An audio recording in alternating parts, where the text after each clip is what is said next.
So students, now we are going to derive, calculate the distance of a planet from parallax method. अभी हम एक particular कोई भी planet है, हम उसका डिस्टेंस बताते हैं. अर्थ से वो इतनी दूरी पे है, सन से इतनी दूरी पे है, तो कोई टेप नहीं लगाते. तो कौन से मेथड से हम डिस्टेंस मेजर करने वाले हैं? Parallax method. तो हम वही पैरालेक्स मेथड से करने वाले हैं. तो अर्थ है, अर्थ में 2 पॉइंट्स है ए और बी, एंड ए से बी का डिस्टेंस जो है स्मॉल बी है. कोई प्लानट है, प्लानट का कोई पॉइंट है, वो उसके हम common point P.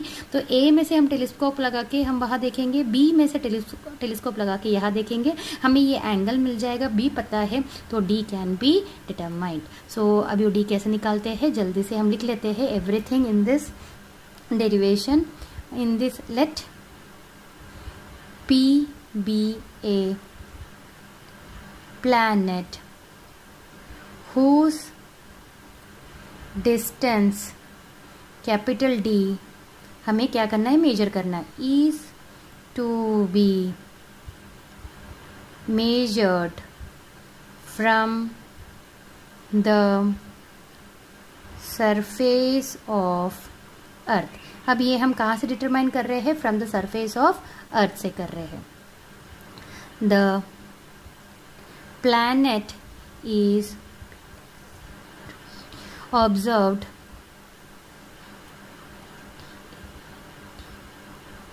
simultaneously from two distant places A and B on the surface of earth. ठीक है. तो वो जो प्लैनेट है जिसका हमें डिस्टेंस मेजर करना है, हमारे अर्थ में से 2 पॉइंट से, हम 2 जगह से साइमल्टेनियसली हम उसी पॉइंट पे हम उसे फोकस करेंगे. ठीक है, ऑब्जर्व करेंगे.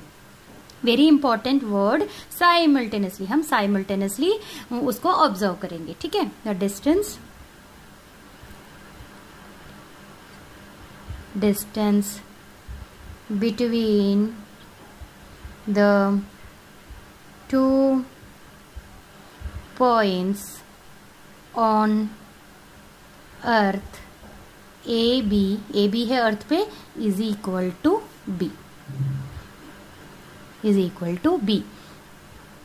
is called BASIS. इसको हम बेसिस बोलते हैं. ठीक है.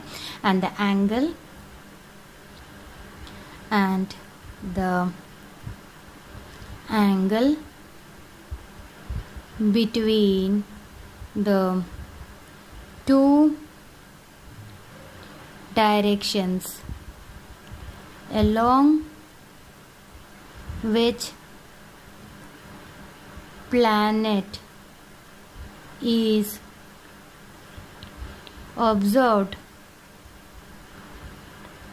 at these 2 points is called parallax angle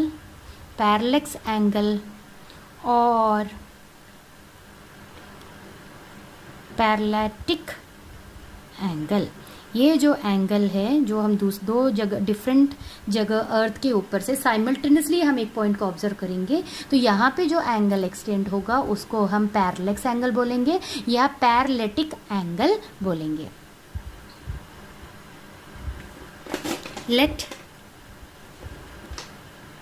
theta be the parallax angle. Parallax angle को हमने थीटा से डिनोट किया है.